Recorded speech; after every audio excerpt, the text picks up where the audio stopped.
309 বছর ধরে ঘুমালেন 7জন যুবক সেই গুহার মধ্যে।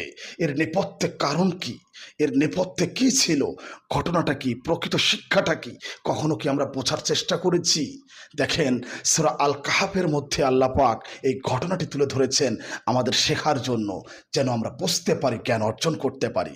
দেখেন, সেই সময়ে রাসূল সাল্লাল্লাহু আলাইহি সাল্লামের জন্মেরও বহু বছর পূর্বে দাকিয়ানুস নামক এক সম্রাট ছিল রোমে। দাকিয়ানুস সম্রাটের নামটা একটু মনে রাখবেন।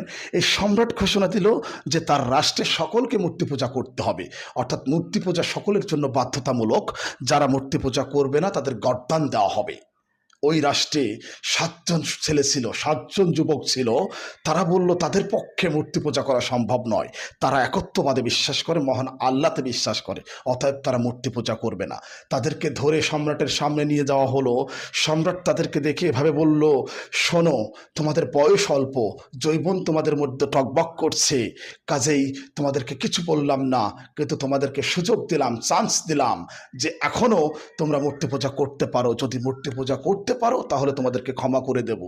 এরপর ওই 7জন যুবক সেখান থেকে যখন চলে আসলো, সম্রাট যখন তাদেরকে এভাবে হুমকি দিল, সেখান থেকে তারা চলে আসলো। চলে আসার পর তারা চিন্তা করলো এখানে আর তাদের পক্ষে থাকা সম্ভব নয়। তারা তাদের বাড়ি ঘর, ছেলে মেয়ে, মা বাবা সকলকে ফেলে দিয়ে, সকলকে ছেড়ে দিয়ে তারা একটা গুহার মধ্যে আশ্রয় গ্রহণ করলো। এবং এই গুহার মধ্যে এসে তারা ক্লান্ত হয়ে গিয়েছিল। এবং এই 7জন যুবক মিলে আল্লাহর কাছে এভাবে দোয়া করেছিল, আল্লাহ, তুমি আমাদের প্রতি রহমত করো, তুমি আমাদের প্রতি দয়া করো, আর আমরা কিভাবে আমাদের ঈমানকে ধরে রাখতে পারি তুমি আমাদেরকে সেই দিক নির্দেশনা দাও। এভাবে দোয়া করলেন। আল্লাহ পাক তাদের এই দোয়াতে এত খুশি হয়েছিলেন, এত বেশি খুশি হয়েছিলেন যে এর উপর একটা সূরা নাজিল করলেন, সূরা আল কাহাফ। সূরা আল কাহাফের মধ্যেই এই ঘটনাটি এসেছে।